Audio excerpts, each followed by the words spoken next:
Welcome travel lovers, welcome vacation cravers, welcome happy seekers, welcome home to HappiTravel. My name is Mike Darling, I'm the co-founder of the company, and I'm joined by Montana Loudon, who's our Chief Happiness Officer, as well as the host of the podcast Mind, Body, and Soul. So welcome everybody to the HappiTravel podcast. Today we're talking about heart health. You mean like couples therapy or something? Not exactly. Okay, well this is a travel show, so we're talking about heart health related to travel. Yes, and it's surprising as we go through this today. It's kind of fascinating how travel and heart health come together. You know, it really is, because a lot of times when we talk about happy science, you know, people will associate that with, you know, anxiety and relaxing and, you know, getting kind of refreshed and rejuvenated, and all those things are true. But when you think about it, it actually has an impact on your heart, your physical heart, the thing that is pumping inside your chest actually is affected by travel. Yes. Yeah, so let me read this really quick to you guys, because I've been fascinated by all this reading about heart and traveling. So many of us have seen a quote on social media that goes something like, travel is good for the soul, right? But just because you saw it on Instagram doesn't make it true.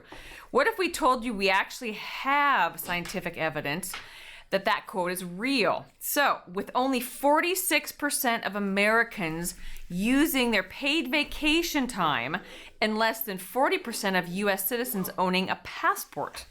That's pretty crazy. Right? In fact, if you're somebody listening and you've got a bunch of vacation days that you never take, please let us help you. Okay?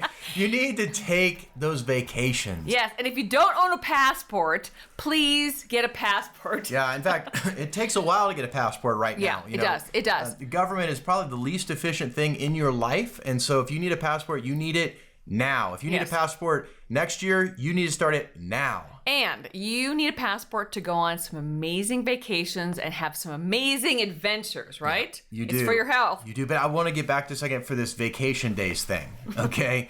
This is, it's not uniquely an American problem, but it is a problem that we have here in the United States where people work too much. They never, ever stop. They never take a break. Yeah, what's the quote? We live to work, or we work to live. Right, exactly. Seriously, And so if you have vacation days, you know, one of the things we often hear is that, well, you know, part of the reason people don't use their vacation days is because after working all that time, they don't have enough money to go take the vacation they want to take anyway. Well, gosh. So what is the answer to that? Well, without turning this into a big sales pitch, you are listening to HappiTravel podcast, which is a wholesale travel platform. Literally, you can go in there and get things for pennies on the dollar. So truly, you need to use those vacation days. Yeah. Now, here's one bit I want to mention. So, in fact, by the way, there's so much science and articles and studies on heart health specifically. If you're at all curious, go on the website, go on to HappiTravel.com, click on the Happy Science link, and you'll see a bunch of different studies there. But I just want to mention a couple of them that we have mentioned there. So we've got one from the University of Massachusetts Medical School. So this is one that they found that, you know, stress can be a huge factor in heart disease, since it can lead to high blood pressure and blood sugar levels that gradually weaken the circulatory system. Studies indicate that men who do not take a vacation for work for several years are much more likely than others to suffer from heart attacks. Yeah. So we're talking about actual heart attacks from not taking a vacation. I mean, if you ever needed an excuse, it doesn't get better than now that. Now is the time. And again, I know economic times, you know, people are struggling maybe financially, but the thing is, this is truly a health issue.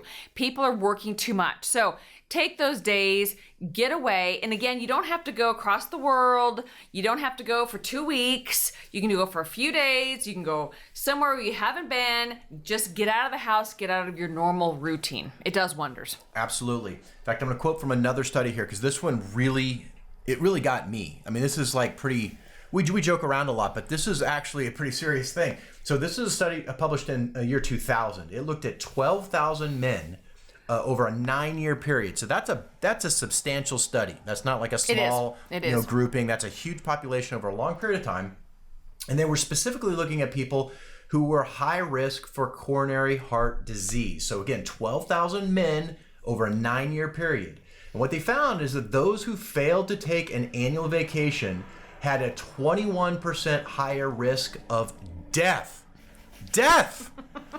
Death. I'm not trying to laugh, but that's serious. Like, Okay. you wouldn't correlate with traveling with potential risks of death. Death. Okay, and that's a death of all causes. But 32% were more likely to die of a heart attack. Yeah. I mean, see that- 32%. yeah. And that's a high number, high that's percentage. 3 out of 10 people. Yeah, that's scary. Okay, That's scary. So when we talk about, happy travel and be happy travel, we often say, travel, it's not just a luxury. It's vital to your health and well-being. Well, Yes. this is part of what It's we're talking important, about. yeah. Here is science that is showing you that if you just keep going, you don't take vacations, you don't take a break, you're going to die of a heart attack. Yeah. Statistically, Yep, if you're a absolutely. guy, you have a high Yeah. percentage of that happening over time. Right.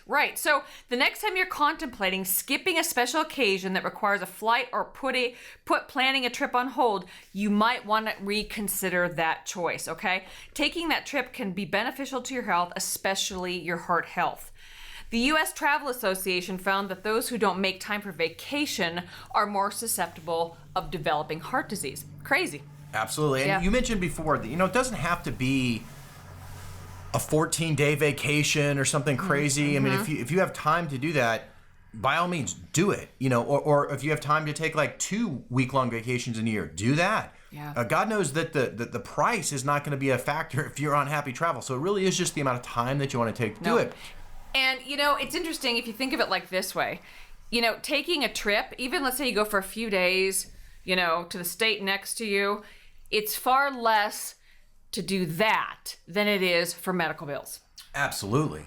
And to be in the hospital, or go to a doctor's appointment, or get on a prescription. Absolutely, and that one of the other studies we've got here on the Happy Science site about this Oxford academic study where it talked about a longitudinal study on heart disease that showed that those who took only one travel vacation every 6 years, just one every 6 years, were or less, were more likely to suffer from myocardial infarction and coronary death as compared to those who traveled each year. Yeah. Now, it doesn't require you to take 2 weeks each year. No. It's just saying if you take a break each year, you're so much better off with your heart health than those people who didn't basically take a vacation, let's say, in as long as 6 years. Right. See, and that's remarkable. It doesn't take that long to decompress and reduce those cortisol levels in your brain. So get away, change your state of mind, have some fun, laugh, be amongst family, friends, loved ones. It'll change your state, and it's really, really important that you do so. Yeah, I mean, you think about it when you go on a trip. Usually, like right when you get there, you're still, you haven't relaxed yet, right? Usually takes maybe 24 hours for some really stress cases. It might take you a little bit longer. But you'll get there. But you'll get there within a day or so. You finally let down. You finally relax. And so after that, whether it's another day or 2 or 3, it kind of does, or 20, it wouldn't matter. You've done the good that you needed to do. And so I say, better to go a couple times a year on shorter trips, 4 or 5 days, if that's all you can do, that's all you have time for, than taking these big long trips because you can afford to do it on this platform. Absolutely, you can. So take advantage of this. Well, if you don't, I'm going to.